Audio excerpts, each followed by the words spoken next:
কেবলাজান হুজুর আমাদেরকে মুরিদ বানানোর পর প্রত্যেকটা পীর তার মুরিদানদেরকে স্পেশাল কিছু আমল দেন, দেয় কি দেয় না?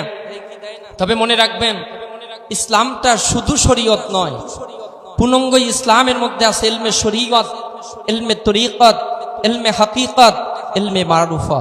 ঠিক না বে ঠিক? এই চারটাই হলো পরিপূর্ণ ইসলাম। আপনি যদি শুধু শরীয়ত পালন করেন, নিঃসন্দেহে আপনি ফাসিক। আপনি যদি শুধু মারুফত পালন করেন, নিঃসন্দেহে আপনি জিন্দিক। কথা বলেন ঠিক কিনা? ইমাম শাফি রাহিমাহুমুল্লাহ তিনি ফতোয়া দিয়েছেন, কোন ফাসিক ব্যক্তির পিছনে ইক্তিদাতুল বিহাজাল ইমাম বলা যাবে না, তাকে ইমাম মানা যাবে না। এবং যেই ব্যক্তি জিন্দিক অর্থাৎ তাকে মুর্শিদ বা হাদি বা পথ প্রদর্শক বা আমির বা নেতা মানা যাবে না। কথা বলেন ঠিক কিনা? আরো জোরে বলেন। এর জন্য জামানার মহান ওলি আমার পীর কেবলাজান হুজুর আমাদেরকে ইলমে শরীয়তের পাশাপাশি ইলমে তরিকাতের আমল শিক্ষা দিয়েছেন, ইলমে হকিকত আমাদেরকে শিক্ষা দিয়েছেন, ইলমে মারুফতের বিদ্যা আমাদের শিক্ষা দিয়েছেন। কথা বলেন ঠিক কিনা? আরো জোরে বলেন ঠিক কিনা? আল্লাহ পাক রব্বুল আলামিন পবিত্র কোরআনে বলেন, ইত্তাবিগু মাল্লা ইয়াসআলুকুম।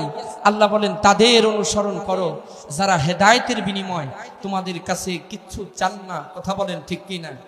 গোটা পৃথিবীর মধ্যে দেখলাম, আপনি খুব মনোযোগ লাগায় দেখেন, আমার পীর কেবলাজান হুজুর কোন জাকেরা নাশেকান মুমিন মুসলমানের কাছে সরাসরি কোনোদিন কিছু চান নাই। কথা বলেন ঠিক কিনা?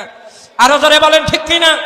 বরং এই বাংলার জমিনে অনেক নামধারী পিসাব হুজুররা টাকার বিনিময়ে আল্লাহর জান্নাতকে বিক্রি করে। কথা বলেন ঠিক কিনা? আছে কি নাই? কথা বলেন আছে কি নাই?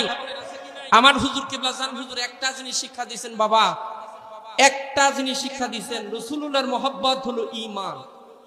এটা জামিউত তিরমিজি শরীফের হাদিস, অসংখ্য কিতাবের মধ্যে আসছে। আল্লাহ রসুল বলছেন, যার অন্তরে আমি রসুলের মহব্বত যত বেশি, তার ঈমান তত বেশি। আমার পীর কেবলাজান হুজুর জবান লাগায় দিলেন, যার হৃদয়ের মধ্যে রাসূলুল্লাহর মহব্বত নাই, তার ঈমান বলতে কিছু নাই। এটা সারাসার বেঈমান, এটা আবু জাহেলের মতো। কথা বলেন ঠিক কিনা?